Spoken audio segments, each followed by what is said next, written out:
Menurut survei yang dilakukan oleh Perhimpunan Dokter Spesialis Kedokteran Jiwa Indonesia mengatakan bahwa sebanyak 64,3% dari 1.522 orang responden ternyata mengalami gangguan psikologis, yaitu cemas juga depresi, dikarenakan adanya pandemi COVID-19 saat ini. Lalu, mengapa hal ini bisa terjadi? Sebelum membahas lebih lanjut mengenai hal ini, izinkan saya untuk memperkenalkan diri terlebih dahulu. Perkenalkan, nama saya Wanda Yuliana Sri Utami dari program studi Rekayasa Perangkat Lunak. Kesehatan mental masyarakat pada masa pandemi. Di sini saya akan membahas terlebih dahulu mengenai pandemi yang terjadi. Nah, Coronavirus Disease 2019 atau yang sering kita singkat dengan COVID-19 telah dinyatakan sebagai pandemi dunia oleh WHO. Penderita COVID-19 dapat mengalami demam, batuk, sakit tenggorokan, bahkan bisa berujung kepada kematian. Nah, ternyata wabah pandemi ini selain berdampak negatif terhadap kesehatan fisik, bisa berdampak negatif juga terhadap kesehatan mental. Banyak masyarakat yang mengalami permasalahan kesehatan mental akibat pandemi COVID-19. Dikarenakan pandemi COVID-19 kini merupakan sumber stres baru bagi masyarakat dunia saat ini. Nah, banyak faktor yang bisa menyebabkan gangguan kesehatan mental kita terganggu saat pandemi sekarang ini. Yang pertama yaitu faktor isolasi. Kebijakan pemerintah untuk meminimalisir penyebaran virus COVID-19 ini ternyata membuat sebagian masyarakat mengalami gangguan kesehatan mental. Nah, yaitu stres, kebingungan, frustasi, kegelisahan, insomnia, bahkan kasus kematian karena merasa kebijakan tersebut mengganggu kehidupan masyarakat, juga merasa terasingkan yang akhirnya dapat mempengaruhi kondisi kesehatan mental. Nah, ada contoh kasusnya yaitu seorang pasien perempuan positif COVID-19 melakukan bunuh diri dengan melompat dari lantai 12 di Rumah Sakit Royal Prima di Jalan Ayahanda Medan, Sumatera Utara karena stres. Nah, yang kedua yaitu faktor krisis ekonomi.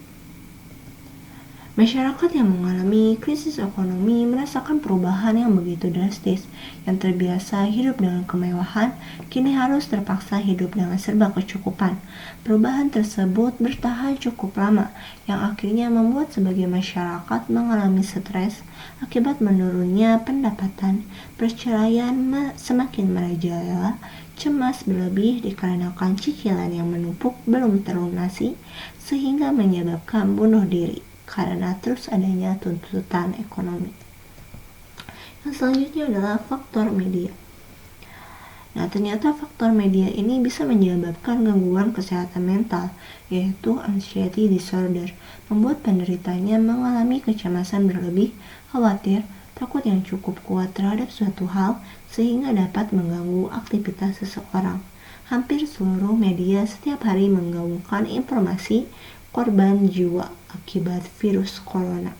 Hal tersebut secara tidak langsung membuat para masyarakat mengalami panik, ditambah informasi mengenai lockdown sehingga tidak bisa keluar rumah, membuat masyarakat pun menderita kecemasan berlebih. Nah, yang terakhir yaitu faktor diskriminasi. Para tenaga medis, warga negara yang berasal dari negara asal pandemi atau negara dengan kasus pandemi tertinggi, juga orang yang positif terpapar virus corona akan terdiskriminasi oleh masyarakat yang lain. Adanya stigma negatif membuat para masyarakat menghindari orang-orang tersebut, seperti mengucilkannya, mengusirnya, dan perilaku yang tak senonoh lainnya, sehingga membuat orang-orang tersebut mengalami stres hingga depresi. Adapun kasus seperti di India, seorang pria bunuh diri setelah menghadapi boikot sosial karena dicurigai terinfeksi COVID-19. Nah, namun jangan khawatir karena di sini saya akan memaparkan juga tips-tips agar kita tidak mengalami gangguan kesehatan mental di masa pandemi sekarang ini. Nah, yang pertama yaitu tidak lupa terhadap Tuhan. Jika kita lebih dekat dengan Tuhan, maka hati pun akan lebih nyaman, tentram, juga akan dijauhi dengan niatan untuk bunuh diri karena adanya pandemi sekarang ini. Nah, yang kedua yaitu mulai belajar beradaptasi dengan kondisi pandemi. Karena kita tidak tahu berapa lama pandemi ini akan bertahan. Maka dari itu kita harus mulai beradaptasi bahwa pandemi ini adalah nyata. Menerima kenyataan dengan ikhlas, maka kita akan siap untuk beradaptasi. Nah, yang selanjutnya yaitu bijak menerima informasi dengan cara mengurangi menonton, membaca, mendengar berita yang dapat membuat kecemasan meningkat. Juga kita harus bisa memilih sumber yang terpercaya dan jangan mudah untuk terkena berita hoax. Nah, terakhir yaitu kita harus menerapkan hidup sehat dengan menjauhi kebiasaan buruk yaitu seperti merokok, meminum alkohol saat stres, dengan beralih kepada memakan makanan yang bergizi, pola makan yang cukup, juga melakukan yoga agar bisa meningkatkan mood menjadi lebih baik.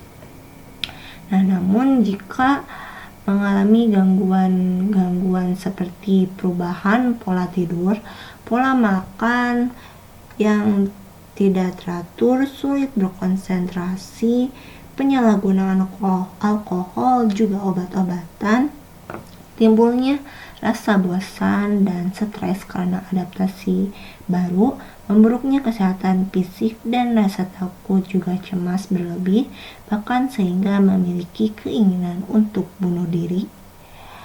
Segeralah untuk menerapkan tips-tips tadi. Namun jika tanda-tanda ternyata semakin parah dan penanganan mandiri ternyata tidak cukup, jangan ragu untuk berkonsultasi dengan psikolog maupun dokter spesialis kejiwaan. Nah, sekian dan terima kasih dari saya. Mohon maaf bila ada salah kata. Semoga bermanfaat untuk kita semua. Ingat pesan ibu dan jangan lupa jaga kesehatan fisik juga mentalmu.